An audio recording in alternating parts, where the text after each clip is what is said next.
Shalom, apa kabar saudara? Saya percaya kita semua luar biasa. Voice of Pentecost kali ini kita membahas mengenai mamon. Pernahkah saudara melihat ada orang yang begitu kaya tetapi tidak bisa menikmati kekayaannya? Salomo memperhatikan hal yang sama dalam Pengkhotbah 5 ayat 12 sampai 13. Ada kemalangan yang menyedihkan kulihat di bawah matahari. Kekayaan yang disimpan oleh pemiliknya menjadi kecelakaannya sendiri. Dan kekayaan itu binasa oleh kemalangan. Sehingga tak ada satupun padanya untuk anaknya. Saudara, Yesus sangat memperhatikan bagaimana seseorang melihat harta materi dan mengelola keuangannya. 16 dari 38 perumpamaan yang Yesus berikan berbicara mengenai mengelola harta benda dan keuangan. Nah, kita mau melihat salah satu percakapan Yesus dengan seorang pemuda yang kaya mengenai integritas di dalam mengelola harta benda. Dalam Matius 19 ayat 16 sampai 26 tercatat tentang seorang muda yang kaya raya dan bertanya kepada Yesus cara untuk memiliki hidup yang kekal. Saya yakin saudara pernah dengar cerita ini. Dari percakapan Yesus dan anak muda ini ada 3 hal yang dapat kita pelajari. Yang pertama, kehidupan kekal hanya ada di dalam Yesus. Pemuda ini datang dan bertanya, apa yang harus kuperbuat untuk memperoleh hidup yang kekal? Hari ini kita percaya bahwa tidak ada satu perbuatan pun yang dapat membayar jalan menuju ke surga selain percaya kepada Yesus. Kehidupan kekal diberikan kepada mereka yang percaya kepada Tuhan dan itu diterima karena kasih karunia melalui iman. Kenapa Yesus tidak berkata seperti itu kepada anak muda ini? Karena pada saat itu pengetahuan dan pemahaman orang-orang mengenai keselamatan belum dibukakan. Yesus belum mati di atas kayu salib. Dalam kasus ini, Yesus mengubah fokus anak muda ini dari melakukan apa yang baik kepada siapa yang baik. Bapa itu sendiri. Karena keselamatan ada dalam pribadi, bukan dalam perbuatan. Yesus meminta dia untuk menaati segala perintah dari Allah yang baik itu. Kenapa? Karena kepercayaan yang sejati akan melahirkan gaya hidup yang menaati firman-firmannya. Hari ini, setiap kita diperhadapkan dengan pilihan. Mau atau tidak mau menaati firman-Nya.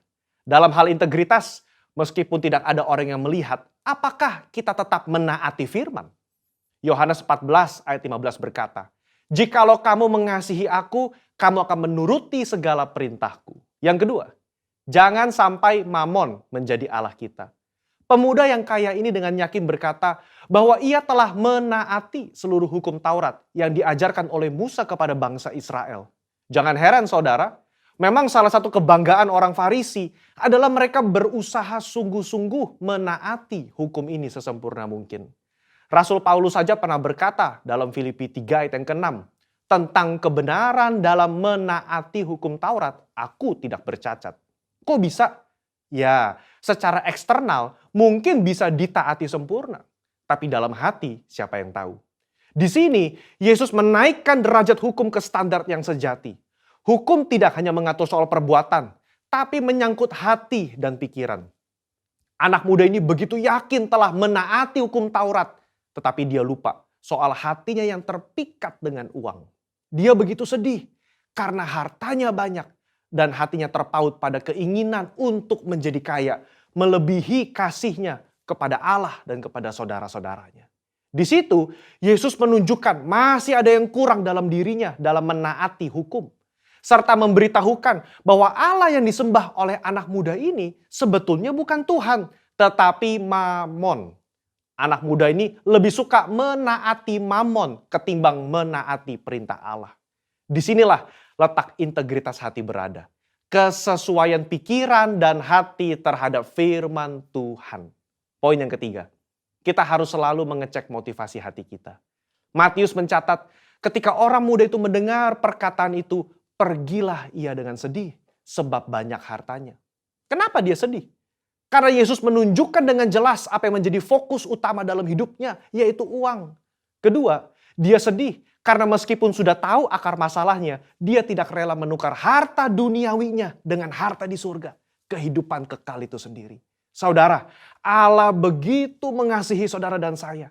Dia tidak rela kita tertipu dengan kenikmatan duniawi yang bersifat sementara. Padahal di surga nanti, kebahagiaan yang dia siapkan itu kekal adanya.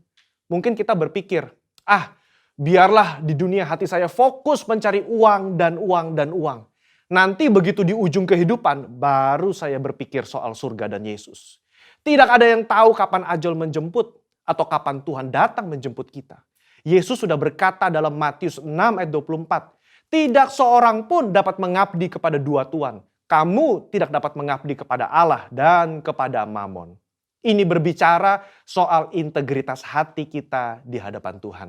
Orang yang terus-menerus berfokus kepada uang atau mamon akan kesulitan menempatkan Tuhan sebagai prioritas pertama dalam hidupnya. Percayalah, kita yang mencari dahulu kerajaan Allah dan kebenarannya, Tuhan akan cukupkan kebutuhan kita di dunia ini.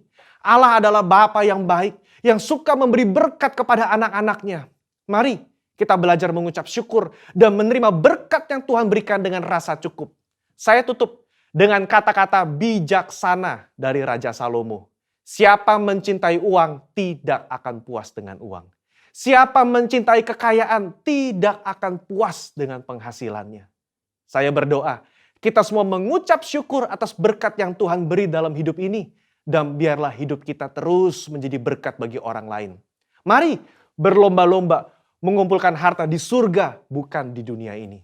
Saudara, untuk penjelasan lebih lengkap dari tim teologi kami, jangan lupa buka link yang ada di atas atau scan QR Code yang tersedia. Salam integritas, Tuhan Yesus memberkati.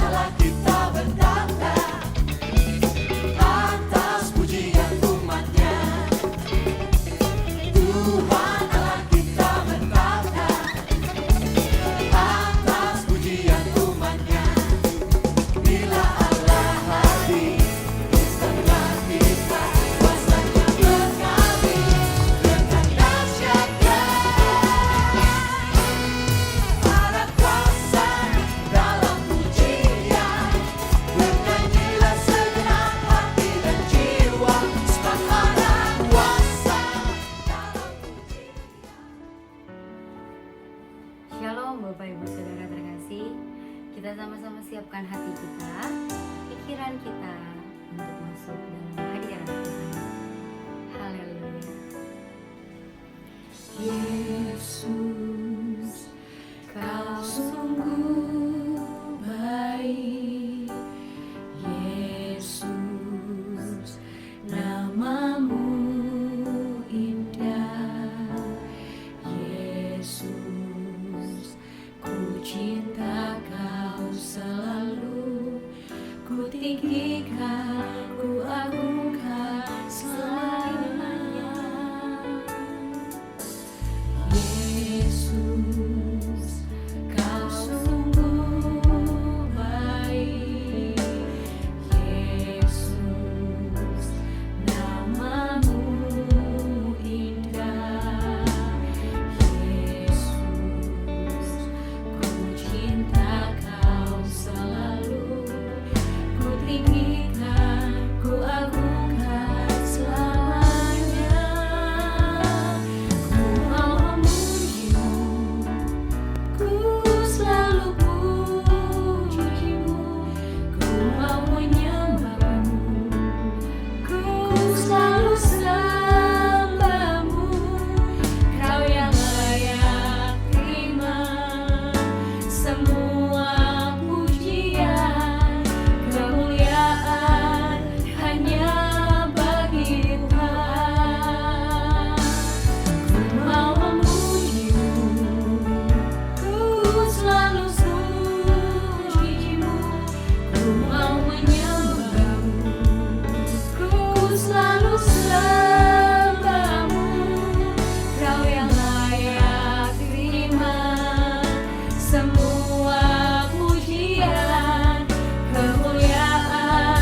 Terima kasih Tuhan Yesus dengan pagi yang indah ini Tuhan.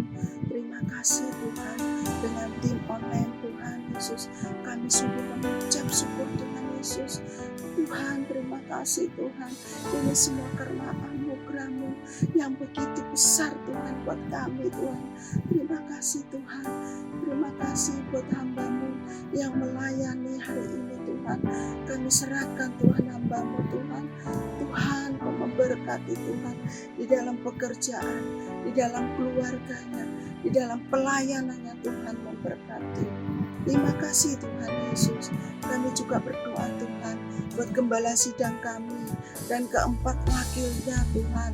Juga karayon kami Pak Beni Gunawan, juga gembala kami Tuhan Pak Sunardi Bari Tuhan, wakilnya Tuhan, seluruh pelayan jemaat-Mu Tuhan, 5 generasi kami serahkan ke dalam tangan-Mu.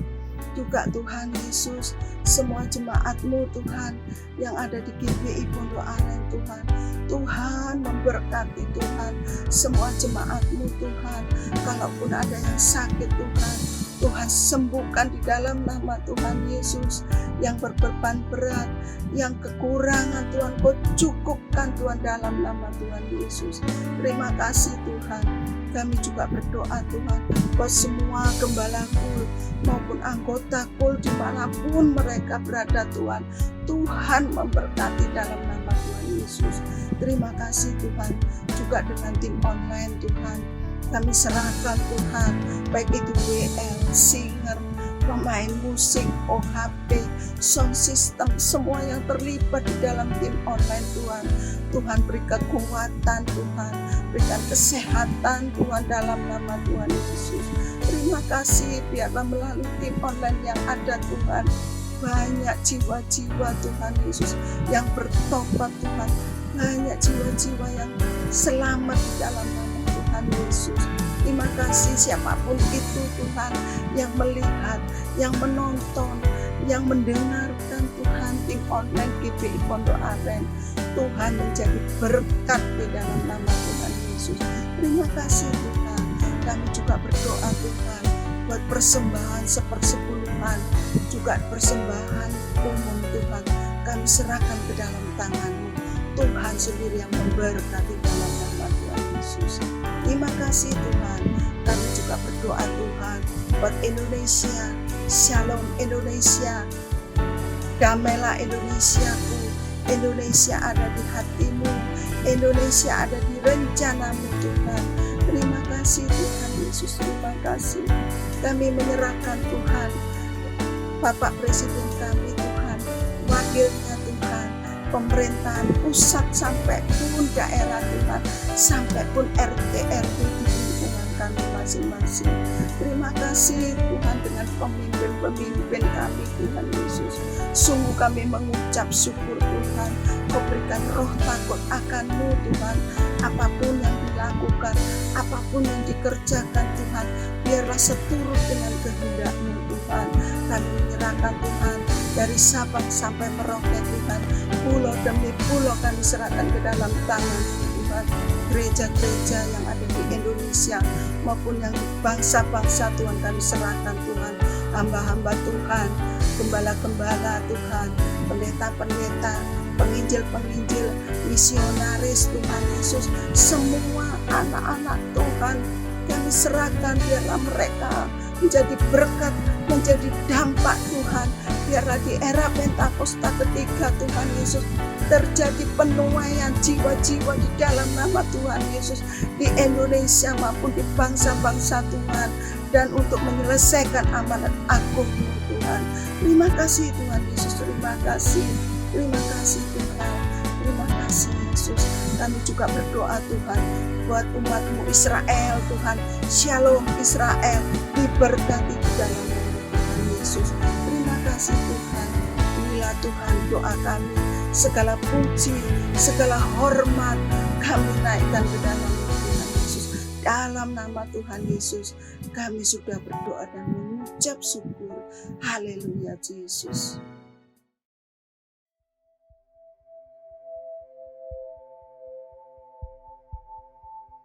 Mazmur 91, dalam lindungan Allah.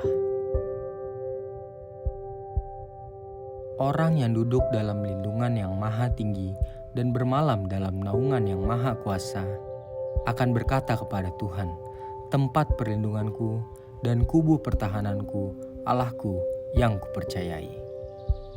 Sungguh, dialah yang akan melepaskan engkau dari jerat perangkap burung, dari penyakit sampar yang busuk. Dengan kepaknya ia akan menudungi engkau, di bawah sayapnya engkau akan berlindung.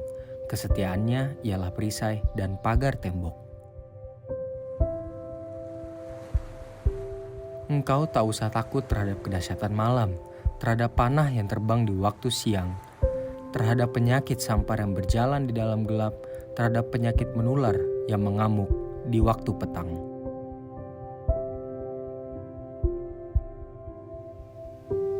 Walau 1.000 orang rebah di sisimu dan 10.000 di sebelah kananmu, tetapi itu tidak akan menimpamu. Engkau hanya menontonnya dengan matamu sendiri dan melihat pembalasan terhadap orang-orang fasik. Sebab Tuhan ialah tempat perlindunganmu, yang maha tinggi telah kau buat tempat perteduhanmu. Malapetaka tidak akan menimpa kamu, dan tulah tidak akan mendekat kepada kemahmu. Sebab malaikat-malaikatnya akan diperintahkannya kepadamu untuk menjaga engkau di segala jalanmu. Mereka akan menatang engkau di atas tangannya supaya kakimu jangan terantuk kepada batu. Singa dan ular tedung akan kau langkahi, engkau akan menginjak anak singa dan ular naga. Sungguh, hatinya melekat kepadaku, maka aku akan meluputkannya.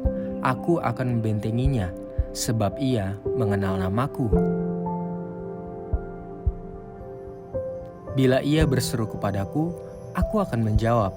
Aku akan menyertai dia dalam kesesakan, aku akan meluputkannya dan memuliakannya.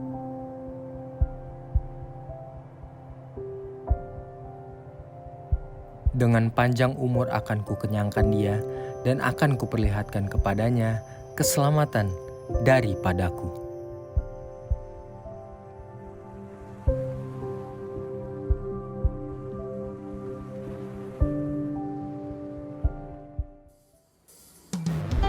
Haleluya. Mari Bapak Ibu Saudara terkasih, kita sama-sama bangkit berdiri. Kita mau bersukacita sebab kita percaya ada kuasa di dalam perkataan anak-anaknya. Haleluya.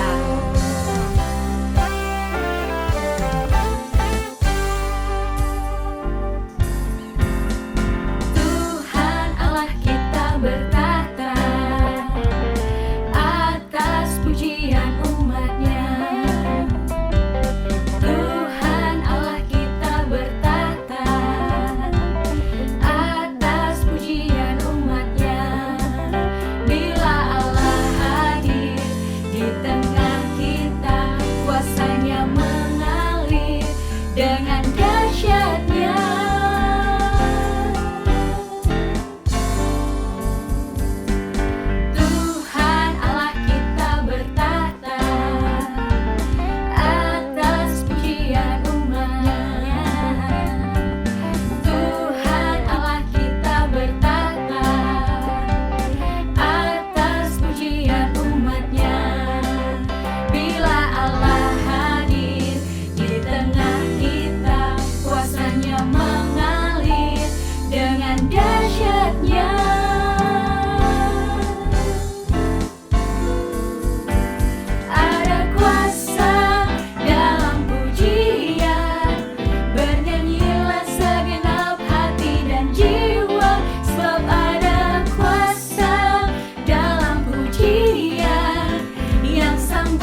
Bapak Ibu Saudara terkasih, kita sama-sama siapkan hati kita untuk masuk dalam firman Tuhan.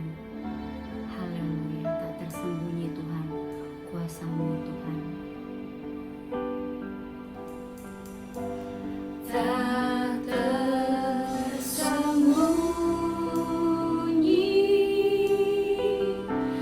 kuasa Allah,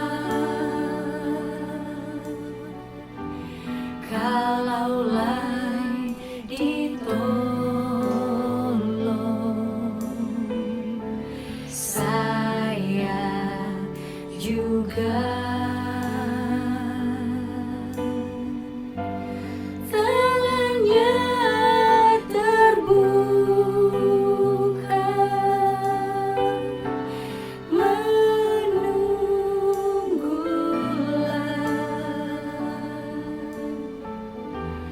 tak tersembunyi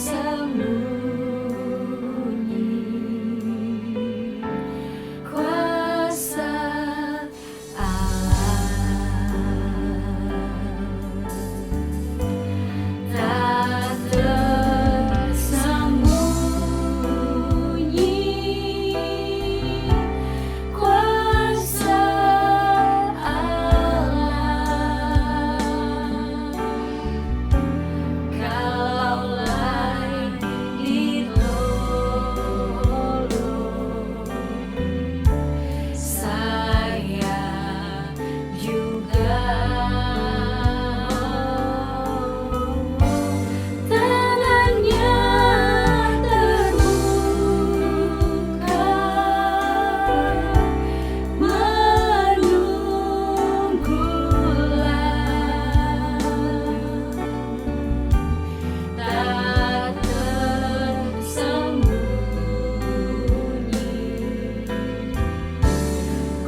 Shalom semua.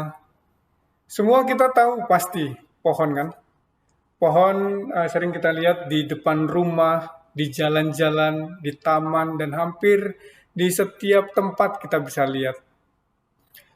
Pohon itu ternyata ada dua arah pertumbuhan. Yang pertama pertumbuhan ke bawah, yang kedua adalah pertumbuhan ke atas. Nah, untuk menjadi pohon yang kuat, pohon itu harus bertumbuh ke bawah dulu sebelum ke atas.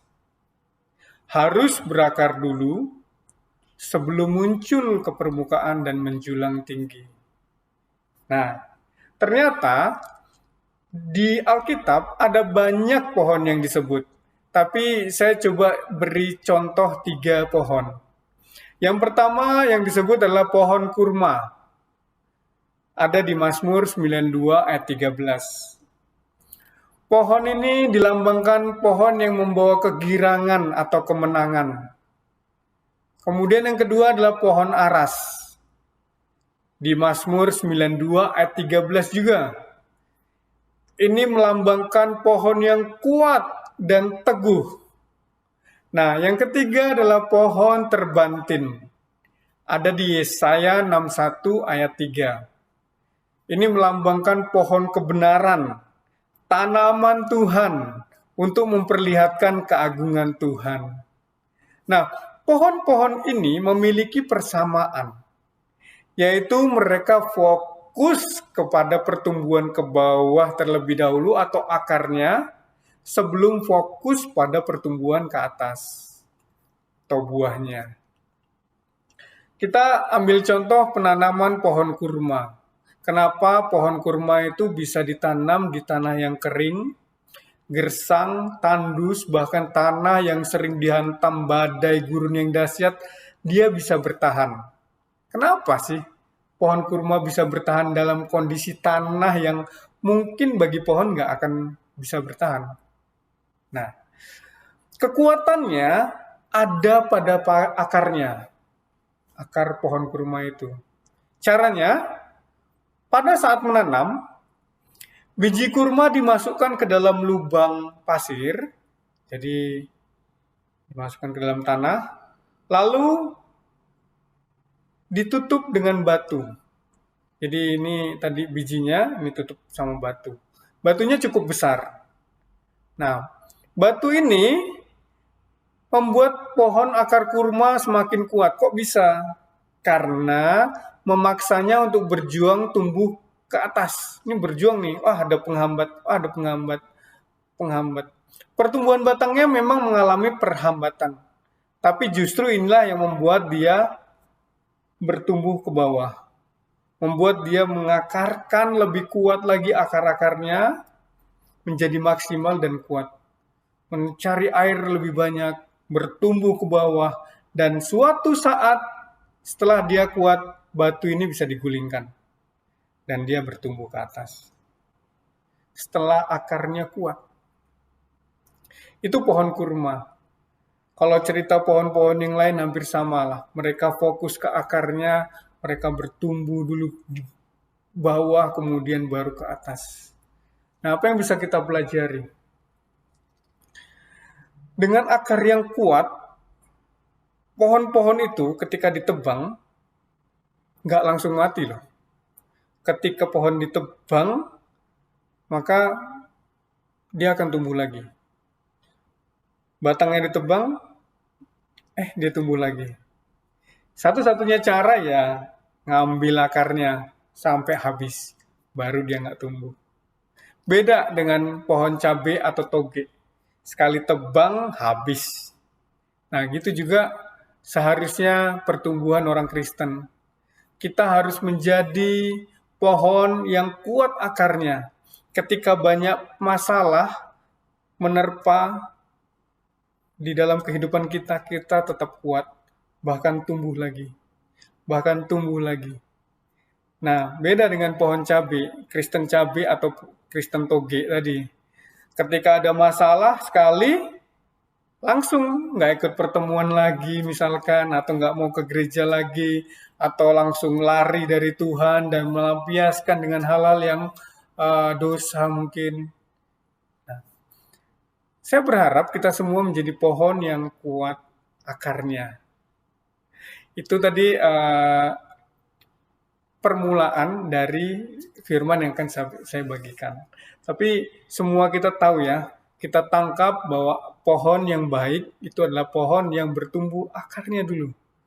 Kuat di akar, baru pohon di atasnya, buahnya. Oke, sekarang saya masuk firman Tuhan.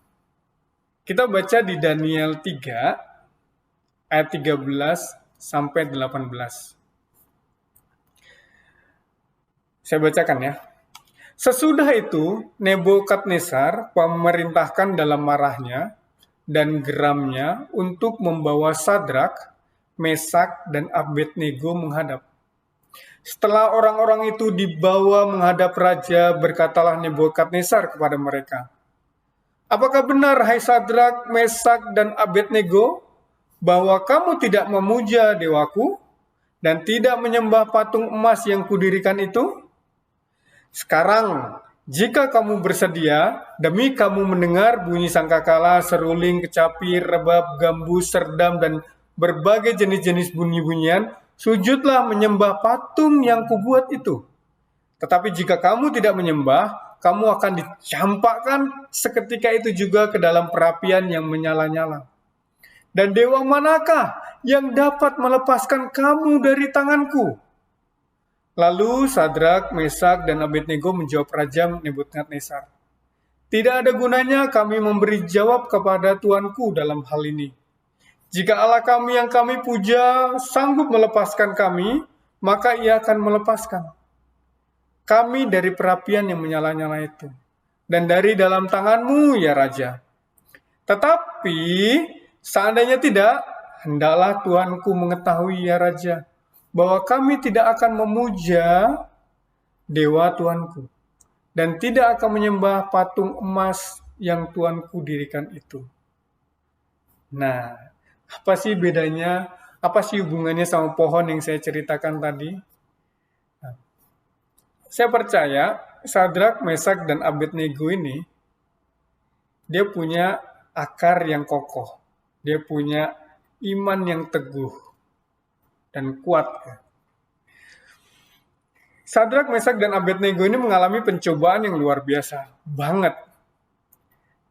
Sampai harus mengorbankan nyawa. Karena kalau kita lihat di ayat 17 ini menandakan bahwa mereka tidak tahu akan ditolong Tuhan atau tidak.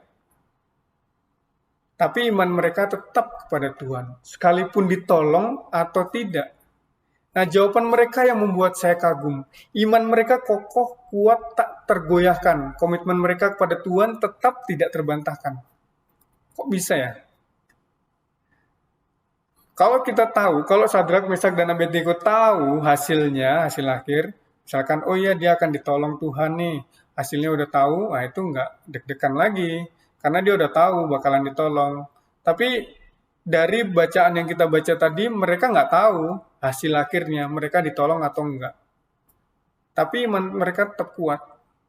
Mereka bilang seperti ayat tadi, kalau aku ditolong ya puji Tuhan. Kalau aku nggak ditolong ya aku nggak akan menyembah. Aku tetap menyembah Tuhan yang benar. Iman mereka kuat banget. Seperti pohon yang kuat akarnya. Nah, kok bisa ya? Sebelum saya bahas kok bisa ya, nah itu kita harus belajar dari Sadrak, Mesak, dan Abednego. Mereka punya iman yang kuat, walaupun mereka nggak tahu hasil akhirnya. Ingat, mereka nggak tahu mereka akan ditolong Tuhan atau enggak. Ingat ya, kalau kita nonton film, kemudian kita tahu jagoannya akan menang, atau misalkan, oh ya kita dapat spoilernya ya, jagoannya menang, gini, kan nggak seru ya. Terus ya nggak deg-degan gitu, karena dia bakalan ditolong. Tapi ini kan enggak. Sadrak, Mesak, dan Abednego waktu itu saya bayangin gini, dia ditangkap, dia berdoa sama Tuhan, Tuhan tolong aku, Tuhan tolong aku, Tuhan tolong aku. Tapi sampai dia dibawa ke atas perapian, ya Tuhan nggak nolong nih. Tapi nggak apa-apa, aku tak percaya sama Tuhan, mau ditolong atau enggak terserah. Yang penting aku menyembah Tuhan, Allahku.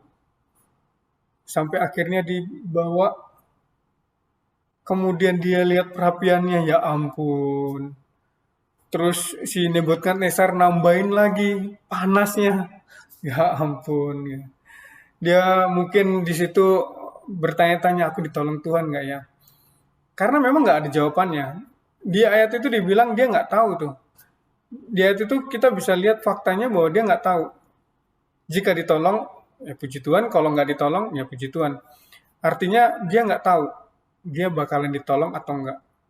Nah, saya bayanginnya gitu. Sampai dia di atas perapian, dia bilang, ini aku nggak ditolong ini. Atau ditolong ya. Tapi nggak apa-apa, aku percaya sama Tuhan. Mau ditolong atau enggak, mau dibantu atau enggak masalahku, aku dikeluarkan dari masalah ini atau aku tetap harus menanggungnya, puji Tuhan. Aku tetap percaya sama Tuhan. Sampai begitunya. Dan akhirnya, ya bener, aku nggak ditolong. Mungkin dia berpikir pertama kali begitu kali ya. Ya, puji Tuhan. Loh, waktu masuk ke perapian api, dia bilang, aku udah masuk ke perapian api. Berarti mungkin bisa jadi nggak ditolong. Tapi kok aku nggak kenapa-kenapa ya? Kok aku nggak kebakar ya? Dan akhirnya Tuhan tolong waktu di situ. Dan akhirnya Tuhan melalui kejadian itu, nama Tuhan dimuliakan. Dan Tuhan tolong. Bukan sebelum mereka masuk ke dalam perapian, tapi setelah mereka masuk ke dalam perapian, mereka ditolong Tuhan. Nah, apa yang membuat mereka bisa kuat seperti itu? Apa yang bisa membuat Sadrak, Mesak, dan Abednego itu benar-benar kuat, kokoh, teguh pendiriannya? Mereka nggak akan sembah patung itu, tapi mereka tetap menyembah Allahku, Allah mereka. Mau ditolong atau enggak? Itu jawaban yang saya benar-benar, wow, kok bisa ya? Nah, itu. Bukan hanya mereka, tapi di cerita ini juga ada Daniel. Kita tahu Daniel ini dimasukkan ke dalam kandang singa. Mungkin dia juga nggak tahu dari awalnya, Tuhan tolong aku nggak ya? Tuhan tolong aku nggak ya? Ya bener, Tuhan nggak tolong kan aku di penjara. Dia tetap dimasukkan di penjara, tapi Tuhan tolong dengan cara yang berbeda. Dia masuk dulu di penjara baru ditolong. Bukan dilepaskan dari penjara. Dia tetap masuk dalam penjara. Tapi dia ditolong Tuhan di dalam penjara itu. Dan nama Tuhan dipermuliakan. Bukan berarti dia nggak masuk ya. Dia masuk dalam penjara itu. Dia masuk dalam gua singa itu. Dia harus tidur sama singa-singa. Bisa aja dia ngeluh kan. Tuhan kok aku tetap di penjara sih? Sama binatang ini, binatang singa lagi. Aku kok di penjara ya, ngeluh gitu ya. Kok aku harus makan makanan penjara ya, ngeluh lagi. Kok aku tidur di kandang singa ya, ngeluh lagi. Bisa jadi. Bisa jadi kan? Dia nggak lihat bahwa ada pertolongan Tuhan di situ. Dia nggak lihat bahwa dia diselamatkan dari aungan singa itu, makanan singa itu. Ya sama seperti kita. Tapi Daniel nggak gitu ya. Dia tetap percaya sama Tuhan, imannya kokoh. Nah, banyak dari kita sama tuh. Kita sebetulnya udah ditolong Tuhan nih. Kita banyak berkat-berkat yang kita dapat, pekerjaan yang nyaman, keluarga yang cinta Tuhan, makan 3 kali sehari, segala macam ya. Sama. Daniel masuk dalam gua singa nggak dimakan, itu udah berkat Tuhan. Tapi dia nggak lihat itu. Misalkan ya, ini kalau opositnya atau lawannya dari Daniel gitu ya. Kalau Daniel nggak punya iman yang kokoh. Nah, bisa jadi dia mengeluh gitu ya. Kok aku tetap masuk dalam penjara, aku tetap di penjara, aku tetap makan makanan penjara, aku tidur sama binatang, aku harus makan makanan tidur di kandang singa gitu. Nah, ada 2 hal yang kita bisa lihat, Daniel bisa lihat. Dia mau mengeluh terus akan kondisinya saat itu, atau dia mengucap syukur bahwa dia ditolong Tuhan, tidak dimakan singa. Jadi, Saya berdoa kita semua mengerti. Jadi dia ada dua kondisi Daniel sebetulnya. Dia bisa mengucap syukur, dia masih hidup, atau dia nggak mengucap syukur, dia mengeluh karena dia di penjara tetap. Tidur sama binatang, makan makanan penjara, tidur di kandang singa gitu. Dia bisa aja ngeluh. Tapi enggak, Daniel tetap dengan imannya. Mau ditolong Tuhan atau enggak, dia tetap. Dan kalau kita lihat dari kacamata besarnya, dia ditolong Tuhan luar biasa. Karena dia nggak dimakan singa. Karena singanya ternyata adalah singa yang haus. Singa yang benar-benar ganas. Ketika orang masuk langsung diterkam gitu. Nah itu. Nah kita banyak berkat yang kita peroleh. Tapi kalau kita lihat, kita bandingin sama orang lain, ya Tuhan aku kok harus tidur bersama binatang, misalkan atau aku harus makan makanan penjara, atau tidur di kandang singa, Tuhan aku gimana, aku kok nggak kayak mereka, tidur di istana, atau aku nggak seperti dia loh Tuhan, punya mobil, punya motor, atau punya rumah mewah, kenapa aku nggak seperti itu bisa aja mengeluh. Tapi kalau kita lihat big picture-nya, padahal Tuhan itu menolong secara luar biasa. Lihat Daniel, lihat dari sudut pandang yang besar. Daniel itu sebetulnya mujizatnya benar-benar luar biasa karena dia ditolong nggak dimakan singa itu, walaupun dia tetap harus melewati kandang itu. Karena dengan demikian nama Tuhan dimuliakan dan Raja Nebukadnezar bertobat. Nah, bisa jadi kita mengalami seperti itu, tapi saya berdoa kita semua bisa tetap kuat dan percaya sama Tuhan. Kita bisa seperti Daniel. Apapun yang kita alami, kita mengucap syukur dan kita tetap teguh dalam iman kita kepada Tuhan. Nah, kok bisa sih? Nah, sekarang saya akan bahas. Kenapa mereka bisa? Kenapa mereka bisa punya iman yang kuat seperti itu? Saya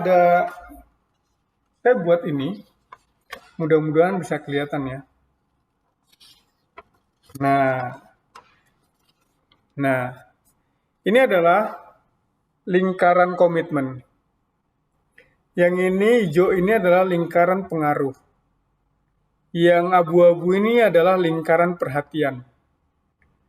Kalau kita melakukan segala sesuatu karena perhatian, kita ada di lingkaran yang besar ini.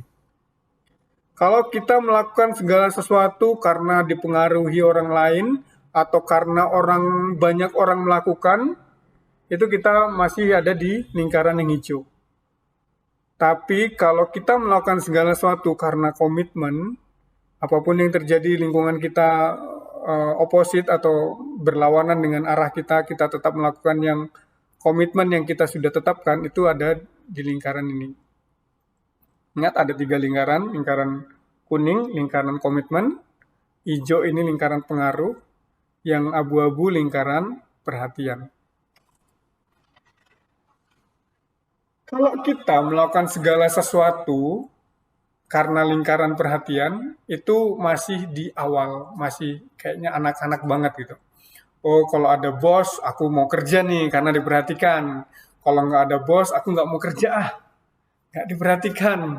Nah, itu kita masih di lingkaran yang paling luar. Atau lingkaran anak-anak misalkan.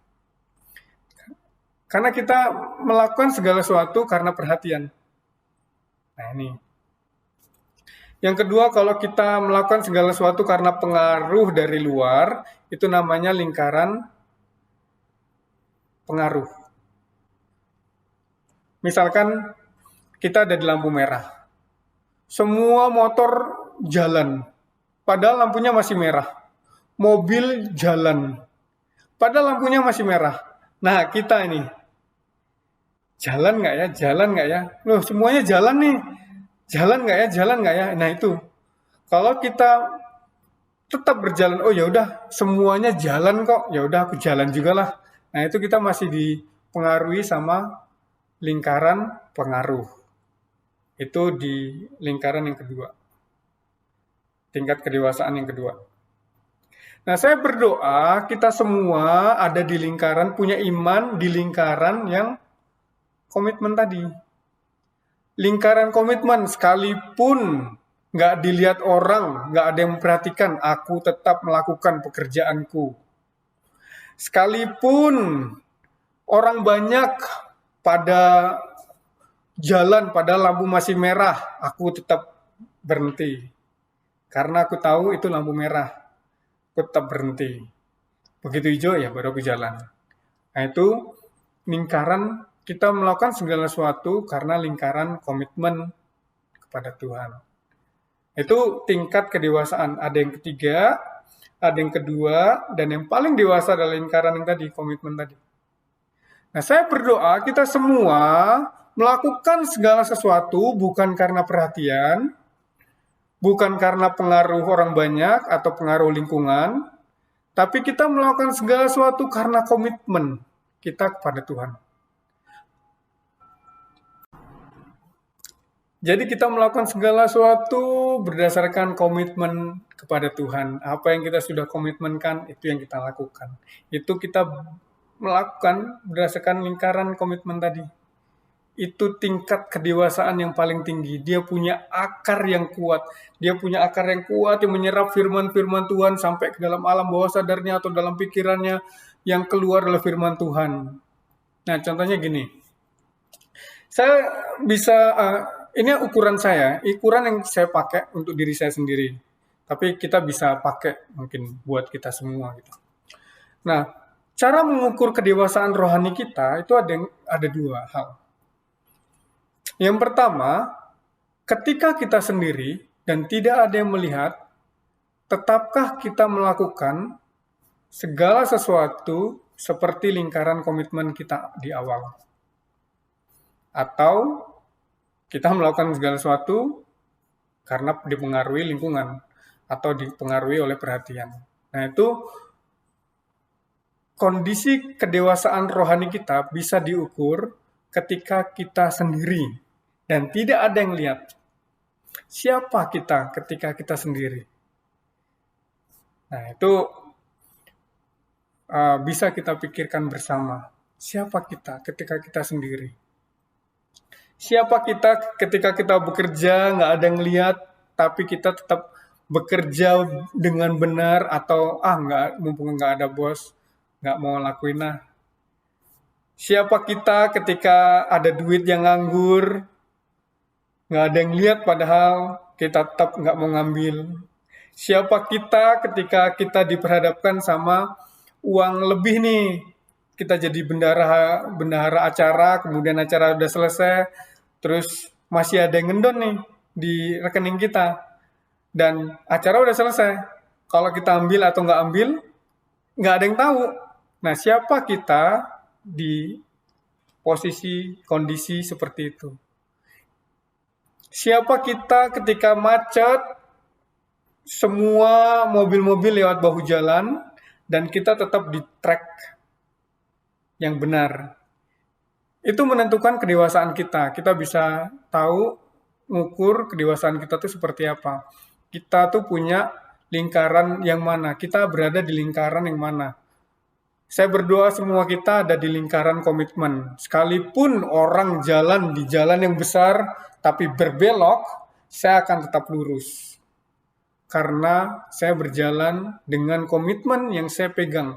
Bukan karena pengaruh orang banyak, bukan karena perhatian yang saya dapatkan, tapi saya berjalan karena saya punya komitmen kepada Tuhan.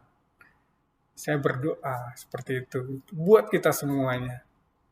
Nah, yang kedua, cara kita, yang tadi yang pertama, siapa kita ketika kita sendiri atau nggak ada yang melihat. Yang kedua, nah tingkat kedewasaan seseorang, ini ukuran yang biasa saya terapkan ke diri saya sendiri. Yang kedua, reaksi terhadap suatu kondisi. Jadi kan ada reaksi dan ada aksi gitu ya. Kalau aksi Itu siapa aja bisa melakukan, namanya juga aksi atau acting gitu ya. Acting, bahkan namanya juga acting ya. Kalau ada orang yang bekerja di peractingan itu lebih jago dalam berakting atau melakukan sesuatu. Tapi reaksinya terhadap atau responnya terhadap kondisi yang terjadi belum tentu. Jadi reaksi atau respon seseorang terhadap suatu kondisi itu menentukan kita dewasa atau tidak dalam Tuhan. Kita punya akar yang kuat atau enggak di dalam Tuhan. Contohnya gini. Lagi macet nih. Wah, macet. Nah, langsung kalau atau misalkan gini, kita nyetir mobil nih, tiba-tiba ada mobil langsung terobos di depan kita. Nah, respon kita seperti apa? Marahkah kita? Dasar atau macam-macam ya, marah gitu ya. Nah, atau puji Tuhan gitu. Aku ampuni dia Tuhan. Ya. Respon yang mana yang kita ambil? Itu reaksi terhadap kondisi yang ada gitu. Contoh lain misalkan gini. Pacarku tuh sebetulnya, ini contoh aja ya, saya udah menikah gitu. Pacarku tuh baik kak, dia nggak gitu kok, dia baik. Orangnya nggak kayak gitu, itu cuman karena disindir di depan umum aja, dia jadi marah nggak jelas begitu. Tapi sebenarnya orangnya baik kok. Nah, saya meyakini bahwa kita bisa mengukur kedewasaan dari pacarnya itu dari reaksi yang dihasilkan ketika ada masalah. Bukan aksi yang dia lakukan, oh orangnya baik kok, dia ramah, dia sopan gitu. Itu aksi kalau menurut saya. Tapi ketika ada masalah menerpa, disitulah imannya diuji, disitulah kita bisa tahu dia dewasa atau enggak. Jadi kalau mau lihat orang dewasa atau tidak, lihat ketika ada masalah menghampiri hidupnya, dia tetap kuat, dia tetap memegang firman Tuhan dan tetap mengucap syukur, atau dia melampiaskan ke hal-hal yang nggak benar. Nah itu respon atau reaksi terhadap kondisi bisa kita jadikan patokan mengukur kedewasaan kita. Seberapa dewasakah kita ketika menghadapi kondisi yang tidak kita inginkan. Jadi, respon atau reaksi orang terhadap suatu kondisi bisa berbeda-beda. Contohnya gini, ada kondisi, ada reaksi. Kok bisa kondisi yang sama, tapi reaksinya berbeda? Beda. Satu orang kedua, orang ketiga, orang keempat, orang kelima, ini beda-beda. Padahal kondisinya sama. Misalkan kehujanan. Di jalan kehujanan dia mau ada acara nikahan gitu ya, terus dia naik motor, terus kehujanan. Nah, reaksi orang bermacam-macam nih. Ada yang tetap mengucap syukur, ada yang tetap ada yang marah-marah, ada yang jadinya kecewa, ada yang malah putar balik nggak karuan gitu ya, terus merasa mengasihani diri sendiri, kok bisa begini aku gini, nangis-nangis gitu. Nah, respon orang terhadap satu kondisi itu beda-beda. Kondisinya sama, tapi responnya beda-beda. Kok bisa ya? Itu ditentukan oleh pikiran atau akar yang dia tanam pada awalnya. Ketika dia menanamkan diri dalam firman Tuhan, ketika dia punya akar yang kuat, maka responnya akan benar, karena sesuai dengan firman Tuhan.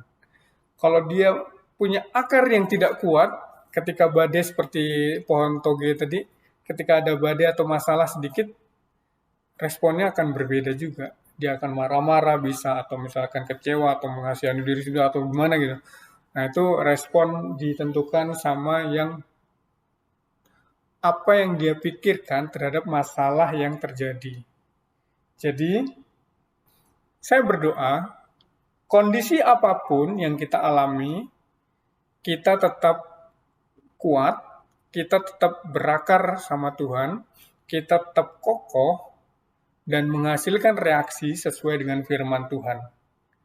Kita menghasilkan reaksi sesuai dengan yang diinginkan Tuhan, yang dimaui Tuhan. Karena kita punya akar yang kuat, yang menghasilkan buahnya, buah dari akar yang kuat tadi. Jadi, jadilah pohon yang kuat, yang bertumbuh, dan menghasilkan buah yang lebat. Itu saja dari saya, mudah-mudahan bisa membantu kita semua menilai diri kita semua, menyelidiki posisi kedewasaan rohani kita, dan kita bisa menambah semangat dalam bertumbuh, dalam kejar-kejaran berlomba dengan teman-teman kita dalam hal yang baik, dalam hal kedewasaan, dan dalam hal rohani. Tuhan Yesus memberkati.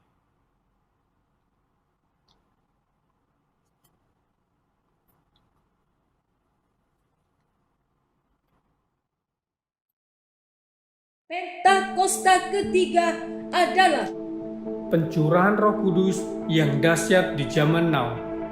melebihi yang terjadi di Asusastri. Akan mengakibatkan penuaian jiwa yang terbesar. Dan yang terakhir, sebelum Tuhan Yesus datang kembali. Akan membangkitkan generasi Yeremia, yaitu anak-anak muda yang dipenuhi Roh Kudus, Cinta mati-matian kepada Tuhan Yesus. Tidak kompromi terhadap dosa. Dan akan bergerak untuk memenangkan jiwa. Pentakosta ketiga lahir di Indonesia. dan bergerak ke bangsa-bangsa. Gerakan ini dari timur ke barat. dan akan kembali ke Yerusalem. Akan memberikan kuasa untuk menyelesaikan amanat agung. Dan setelah itu Tuhan Yesus datang kembali.